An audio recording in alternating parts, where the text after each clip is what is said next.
நம்ம இந்த இந்த திரைப்படத்துக்கு ஒரு பெரிய பெக்யூலியாரிட்டி இருக்கு. ரூபன்கிற திரைப்படம் வந்து எனக்கு நிறைய என்னுடைய பர்சனலா நிறைய விஷயங்களை அலசி ஒரு ஒரு ஒரு சுய விமர்சனத்திற்கு உட்படுத்தி கொண்ட படம்.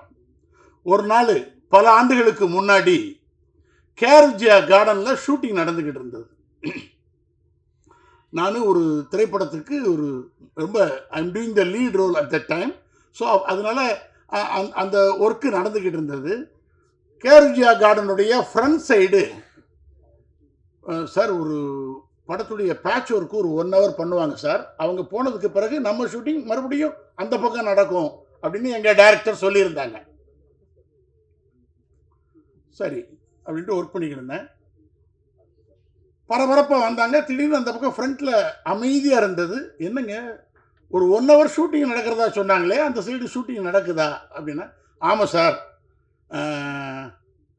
சிந்து பைரவின்னு ஒரு படம் ஷூட்டிங் நடக்குது.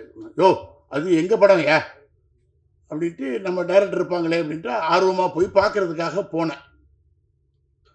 என்னடா இன்னைக்கு உன் படம் இந்த இது நடந்துக்கிட்டு இருக்குன்னு சொன்னாங்க. ஒரு 1 ஹவர்ரா இந்த ஒர்க்கு நான் எடுத்துகிட்டு நான் கிளம்பிவிடுவேன் அப்படின்னாரு. எப்படா இருக்க அப்படின்னு டைரக்டர் என்னுடைய ஆசான் கே பாலச்சந்தர் ரொம்ப தட்டி கொடுத்து விசாரிச்சார். சார் நல்லா இருக்கேன் சார். சார் இந்த படத்தில் நான் இல்லவே இல்லையே சார் அப்படின்னேன். சும்மா சும்மா அப்படிலாம் கேட்காத. சி நீ கேரியரில் வளர்ந்துக்கிட்டு வரும் பொழுது உனக்கு நல்ல நல்ல வாய்ப்புகள் பெரிய பெரிய வேஷங்கள் கிடைக்கும் பொழுது வலுக்கட்டாயமா நான் இந்த படத்தில் இருப்பேன் அப்படின்னு நீ உள்ள புகுந்தேன்னு வையி, இதில் உனக்கு வாய்ப்பே இல்லை, ரோலே இல்லை. சார் ரோல் இல்லைன்னா பரவாயில்ல அண்ணா, நீங்கள் பேசுகிறீங்களா நான் பேச வேணேன். சரி சார் ரோலே இல்லை, இதுலலாம் உனக்கு ஒர்க்கு கிடையாது. நான் தான் சொல்லிட்டேனடா, நீ திருப்பி திருப்பி ரோல்னா எப்படி இது ஒரு சீனு ஒரு ஷாட்டுக்கெல்லாம் வரணுங்கிறியா அப்படின்னா.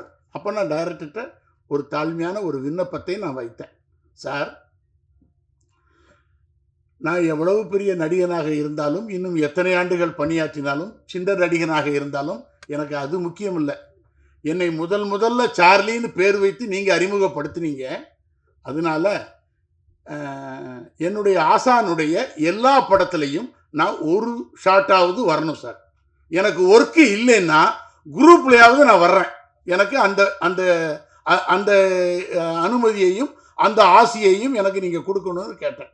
சரி சரி இவன் ஒருத்தன் ரொம்ப சரிடா நான் இன்னும் ஒரு 10-15 நிமிஷத்தில் பேக்கப் பண்ணிடுவேன் வா அப்படின்னு சொல்லி எடுத்தாங்க. அந்த படம் ரிலீஸ் ஆகி பெரிய வெற்றியாச்சு. அப்போது ஒரே ஒரு காட்சியில் வருகிறார் சார்லி, அரங்கை அதிர வைக்கிறார் அப்படின்னு சொல்லி பத்திரிகை நண்பர்கள்லாம் விமர்சனங்கள்ல குறிப்பிட்டு பாராட்டி எழுதியிருந்தாங்க சிந்து பைரவி படத்தில். அது என்ன ஆச்சுன்னா, அதே தருணத்தில் இன்னொரு திரைப்படம் சில்வர் ஜூப்ளி படமாக ஓடிக்கிட்டு இருந்தது எனக்கு. இப்போ எனக்கு வர வேண்டிய வாய்ப்பு எப்படி வருது அப்படின்னா, இவரை படம் ஃபுல்லாக போட்டி எடுக்கிறக்கூடிய அந்த மாதிரி ரோலுக்கு கூப்பிடவா, இல்லை ஒரு சீனில் போட்டாலும் அவர் தான் சரின்னு தானே சொல்கிறாரு அதுக்கு கூப்பிடவா அப்படிங்கிற ஒரு ஒரு பெரிய ஒரு டிரான்சிட் ஸ்டேஜ். அது என்ன சொல்லுவாங்கன்னா, ஒரு நடிகனுடைய கேரியரில் ரொம்ப முக்கியமான தருணம் என்னன்னா, என்னுடைய சரியான வாய்ப்பு கிடைத்தும் நான் சின்ன வேஷம் கொடுத்தா பரவாயில்ல சார் அப்படின்னு செய்யக்கூடிய லெவலில் இறக்கக்கூடிய ஒரு நிலைமையாக மாறிடும் அந்த தருணம். ஸோ இது எப்படி வென்றெடுக்கிறது அப்படின்னா, இன்னொரு விதத்தில் வென்றெடுக்கலாம். எப்படின்னா, இந்த இந்த இந்த அருணாச்சலம் ரோட்டில்